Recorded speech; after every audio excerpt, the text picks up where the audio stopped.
स्नातुं नन्दस्तु कालिन्द द्वादश्यां जलमाविशत्।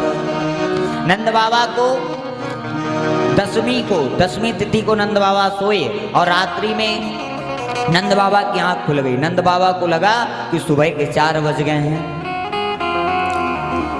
लेकिन रात्रि के 12 बजे हुए थे। नंद बाबा गंगा जी में स्नान करने के लिए चल दिए।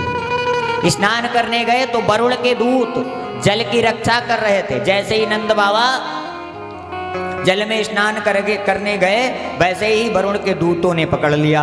जल के देवता वरुण और उनके दूतों ने पकड़कर वरुण भगवान के धाम को लेकर चले गए। सुबह हुई, पता चला नंद बाबा गायब हैं। ब्रजवासियों ने बताया, भैया तेरे बाबा इस यमुना में डूब के मर गए। भगवान ने ध्यान लगाया तो भगवान कूद गए जल में और वरुण के पास पहुंचे। वैसे ही क्या देखा, बोले वरुण ने अपना सिंहासन छोड़ दिया, भगवान को स्थापित करके पूजन किया। अब जब ये नंद बाबा ने देखा तो नंद बाबा भी स्तुति करने लगे साथ में। अधमे निव्रतो देहो दैवादुगता प्रभो त्वत्पाद भाजो भगवान बापू पारममध्वना। वरुण भगवान के दरबार से ठाकुर जी नंद बाबा को लेकर आते हैं और नंद बाबा दिव्य भगवान की पूजा करते हैं और एकादशी व्रत को रखते हैं। इसलिए प्रत्येक व्यक्ति को एकादशी व्रत रखना चाहिए।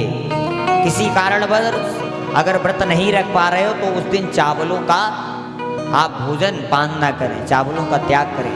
द्वादशी को चावल खाएं। द्वादशी को चावल आप खाएं तो उस दिन क्या है, पुण्य मिलता है। और एकादशी को खाते हैं तो सारे पुण्य समाप्त हो जाते हैं। सुखदेव जी कहते हैं ठाकुर जी धीरे धीरे बड़े हो रहे हैं। अब ठाकुर जी महाराज करना चाहते हैं। क्यों? बोले वेद की ऋचाओं ने जब राम जी को देखा, जब राम जी जंगल में गए तो वेद की ऋचाओं ने देखा कि हम भी राघव के साथ में जाते, लेकिन उस समय भगवान मर्यादा में बंधे हुए थे।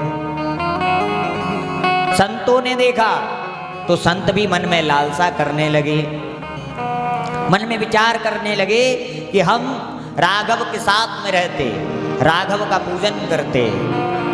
तो सुखदेव जी पूछते हैं कि भगवान ने महाराज किसके साथ किया? बोले गोपियों के साथ।